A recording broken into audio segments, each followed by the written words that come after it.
Hello, beautiful people. Welcome to Tweety Talks.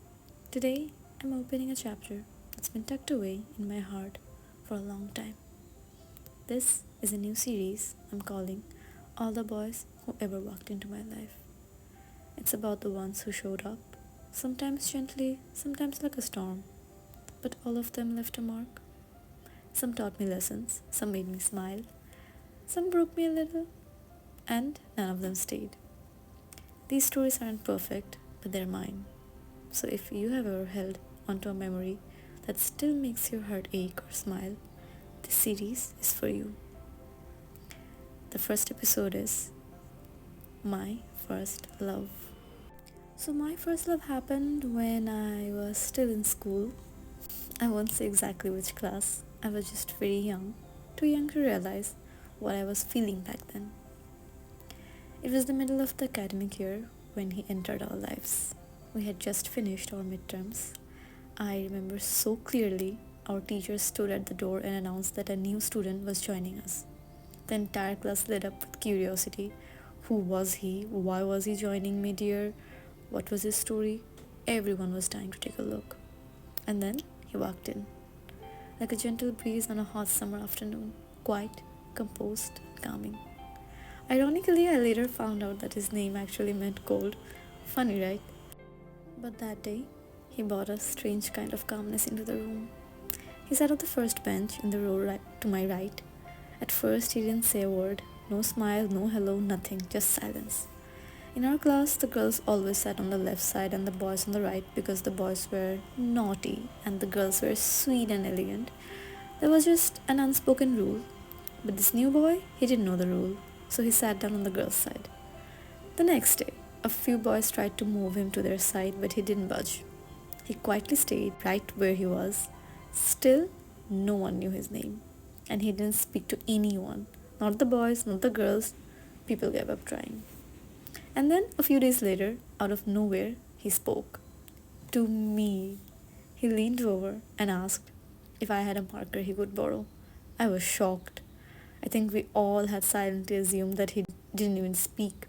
But no, the boy can speak. And in the moment, something clicked inside me. I offered him my marker and then I asked him his name. He told me. After that, we became friends. We started talking, mostly after school when we would wait for our rides. He would share little things, teach me tiny tricks. I remember one day he told me I would look really pretty if I parted my hair to the right instead of in the middle. Years later, I realized he was right. I do look better in that way. And now, that's how I always do it. He didn't talk to many people, just a few girls, barely one of the boys. That annoyed some of them, but he didn't care. He had a quiet confidence, and honestly, I admired that. I was a bit of a rebel back then. I didn't know how to deal with what I was feeling for him. I tried to ignore it, deny it, fight it. But the truth is, I liked him a lot. And my feelings started affecting me, my grades started slipping, and meanwhile, he became the top student in the class. I was confused, frustrated, and always staring at him. He was everything: calm, sweet, smart, charming, neat, composed. No other boy in class could compare, and I began to realize he only had eyes for me. One day, we were alone in class. Everyone else had left for extracurriculars. I don't remember how it ended up just being us, but it did. We were chatting, and then suddenly, he extended his right hand towards me. Confused, I gave him mine. He gently held it, brought it up to his mouth, bent slightly, and kissed the back of my hand. It all happened so fast, but for me, time froze. My soul literally left my body.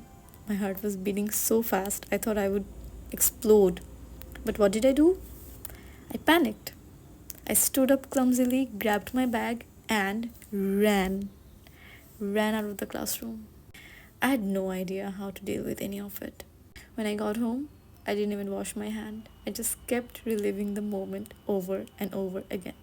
He clearly liked me, and I liked him.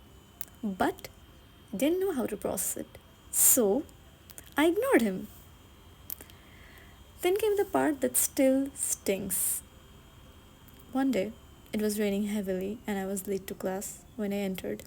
All the seats were taken, even near my best friend's, except one seat, right next to him.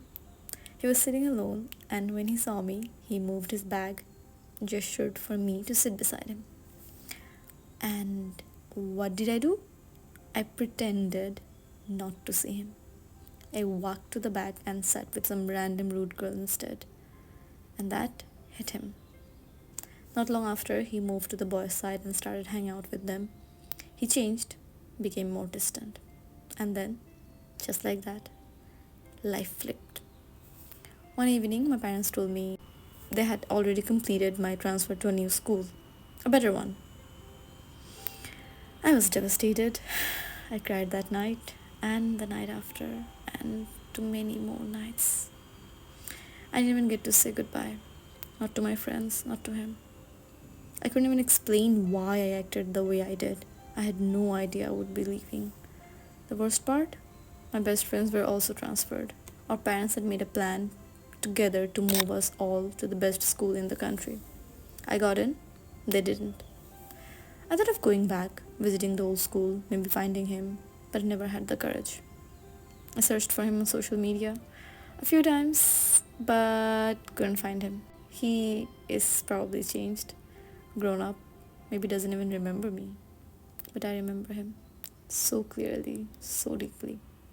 He was my first love. The first boy I ever loved without even realizing it at that time. That's all for today.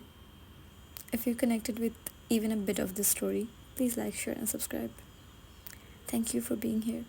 Until next time, this was Tweety Talks.